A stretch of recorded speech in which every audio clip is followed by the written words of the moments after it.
ভাবি আছা fundamental ৰাইটছবোৰ absolute হয় বুলি যদি ইকুৱালিটি মানে সবকে সমান ট্ৰিটমেন্ট বুজাই বুলি গভৰ্ণমেণ্টে তোমাৰ ফান্ডামেন্টাল ৰাইটছ খিনি ভাইলেট কৰিব পাৰে বুলি আজি এই 5 মিনিটৰ ভিডিঅ তোমাৰ ফান্ডামেন্টাল ৰাইটছ একেবাৰে ক্লিয়াৰ হৈ যাব আৰু যিকোনো কম্পিটিটিভ এক্সামত তোমাক ভাল মাৰ্কছ আনিবলৈ বহুত সহায় কৰিব সো ভিডিঅটো শেষৰলৈকে চোৱা এই ফান্ডামেন্টাল ৰাইটছ খিনিক এটা শিল্ড নিচিনাকে ভাবি লোৱা কেপ্টেইন আমেৰিকাৰ যোনটো ভাইব্ৰেনিয়ামৰ শিল্ড আছিলে হেনেকাই খালি অকমান স্মাৰ্ট শিল্ড ফ্লেক্সিবল কণ্ডিশনেল ষ্ট্ৰেটেজিক আৰু ইনডিষ্ট্ৰাক্টিবল আৰু এই ফান্ডামেন্টাল ৰাইটছ খিনি মনত থবলৈ এটা ধুনীয়া হেক আছে হেকটো হ'ল গ্ৰীচ নহয় ফ্ৰিজ যি জগাত এফ যদি লগাই দিয়ে তেতিয়াহ'লে হৈ যায় ফ্ৰিজ এফ আৰু আৰ ইয়াত কি ৰিপ্ৰেজেন্ট কৰে ফ্ৰীডম প্লাছ ৰেষ্ট্ৰিকশ্যন মানে ফান্ডামেন্টাল ৰাইটছ খিনি তোমাৰ এবছলিউট নহয় দে কাম উইথ ৰেষ্ট্ৰিকশ্যনছ আৰু তাক কেনেকৈ ৰিলেট কৰিবা ইমাৰ্জেন্সি চিটুৱেশ্যনছৰ লগত নেশ্যনেল ইমাৰ্জেন্সি যেতিয়াই হয় ফান্ডামেন্টাল ৰাইটছ খিনি ছাছপেণ্ড কৰি দিয়া হয় আৰু সেইটোকে কৈছে ফ্ৰীডম আছে আমাৰ কিন্তু উইথ ৰেষ্ট্ৰিকশ্যনছ আছে মানে আমাৰ ইণ্ডিভিজুৱেল ফ্ৰীডম তাতে শেষ হয় য'ত আমাৰ কালেক্টিভ প্ৰটেকশ্যনৰ কথা আহি যায় নেক্সট ই পৰা কি আছে ই পৰা আছে ইকুৱালিটি আকৌ সবৰ কাৰণে ইকুৱেল নহয় ইকুৱালিটি মানে ইকুৱেল হ'ব লাগে কিন্তু আমাৰ কনষ্টিটিউচনে ইকুৱালিটিক ডিফাইন কৰিছে ফেয়াৰ আৰু সেইটোৱে বেচিছ হয় কিহৰ ৰিজাৰ্ভেশ্যনছ সেইকাৰণে ইয়াত ইকুৱালিটি মানে সেম নহয় ইকুৱালিটি মানে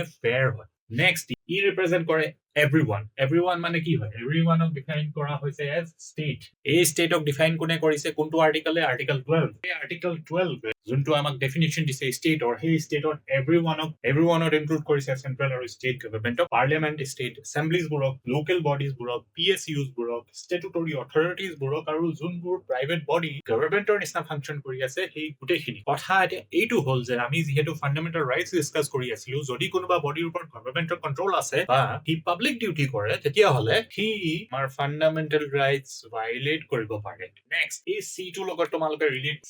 সিজ কোনটো ফান্ডামেন্টাল ৰাইটক কৰি দিয়া হৈছিল 44th কনষ্টিটিউচনেল এমেণ্ডমেণ্টত for right to property fundamental ৰাইটৰ পৰা অতৰাই 300 এ আৰ্টিকলত ভৰাই দিয়া হ'ল আৰু সেইটো হৈ গ'ল লিগেল ৰাইট তো ৰাইট টু প্ৰপাৰ্টি এতিয়া হ'ল লিগেল ৰাইট এতিয়া লিগেল ৰাইট মানে কি বুজা আৰু ফান্ডামেন্টাল ৰাইট মানে কি বুজা ফান্ডামেন্টাল ৰাইট মানে strong protection by the constitution legal right মানে হ'ল can be taken away by law but it has some process যেনেকা লাইক টু প্ৰপাৰ্টি তোমাৰ মাটি বাৰী প্ৰপাৰ্টি গভৰ্ণমেণ্টে লৈ যাব পাৰে কিন্তু সেই লৈ যোৱাৰ এটা প্ৰপাৰ প্ৰচেছ আছে আৰু লছ সেইটোৱে হয় লিগেল ৰাইট নেক্সট সি লগত আৰু এটা টাৰ্ম এড কৰি লোৱা সেইটো হ'ল কনফ্লিক্ট এই কনফ্লিক্টটো কিহৰ মাজত DPSPs এণ্ড ফান্ডামেন্টাল ৰাইটছৰ মাজত DPSPs বোৰ কি হয় হি গাইড টু পলিচি হয় আৰু কেতিয়াবা হি ফান্ডামেন্টাল ৰাইটছ খিনিক লিমিট কৰি দিয়ে আৰু সেইটো কাৰণে সদায় কনফ্লিক্ট চলি থাকে কাৰ মাজত পাৰ্লিয়ামেণ্ট এণ্ড জুডিচিয়াৰীৰ মাজত আৰু সেইটো কাৰণে এই টাৰ্মটো কনফ্লিক্ট আৰু যিহেতু এই কনফ্লিক্ট সদায় চলি থাকে আৰু সেই কনফ্লিক্টটো ৰিজলভ কেনেকা হয় ডায়লগৰ মাজেদি between the judiciary and the parliament সেই কাৰণে আমাৰ কনষ্টিটিউচনখনক কোৱা হয় এজ আ